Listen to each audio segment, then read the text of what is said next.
મારા કિચનમાં તમારા બધાનું સ્વાગત છે। આજે હું બનાવી રહી છું પ્રસાદ માટે શીરો। તો શીરા માટે મેં 1 વાટકી સોજી લીધી, 1 વાટકી ખાંડ લીધી અને 1 વાટકી મેં ગરમ કરીને ઘી લીધું। આપણે એક જ વાટકીનું માપ રાખવાનું। પછી મેં કઢાઈ લીધી અને કઢાઈમાં મેં 1 વાટકી ઘી એડ કર્યું। ઘી બરોબર આપણે ગરમ થવા દેવાનું। ઘી સરસ ગરમ થઈ ગયું પછી મેં અંદર 1 વાટકી સોજી એડ કરી।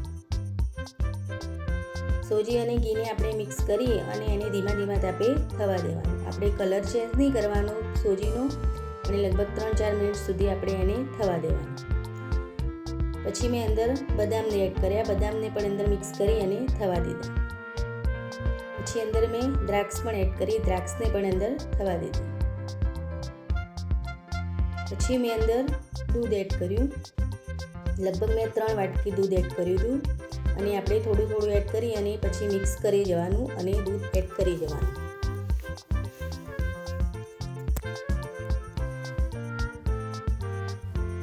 બધું જ મેં મિક્સ કરી અને હલાવી જઈ અને આપણે એને જ્યાર ઘડી આપણું દૂધ બળે ત્યાં સુધી એને આપણે મિક્સ કરી જવાનું।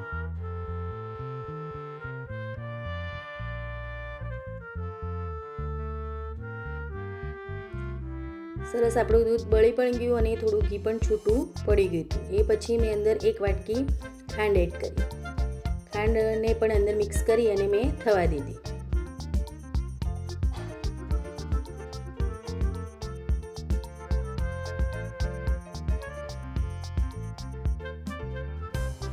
સરસ ખાંડ મિક્સ થઈ ગઈ પછી મેં અંદર 1 ચમચી જેટલો ઇલાયચી પાવડર એડ કર્યો, એને પણ અંદર મિક્સ કરી નાખ્યો અને આપણો શીરો મસ્ત તૈયાર થઈ ગયો। તો અંદરથી પણ ઘી પણ ફૂટવા લાગ્યું હતું એટલે આપણો શીરો થઈ ગયો છે સરસ।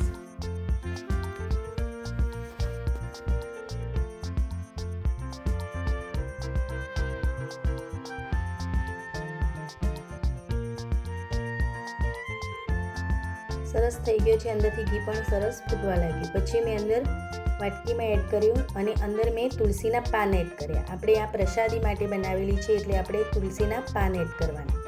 આ શીરો ખાવામાં બહુ સરસ લાગે છે અને બહુ જ પોચો બને છે એટલે બધા ટ્રાય કરજો। આવજો।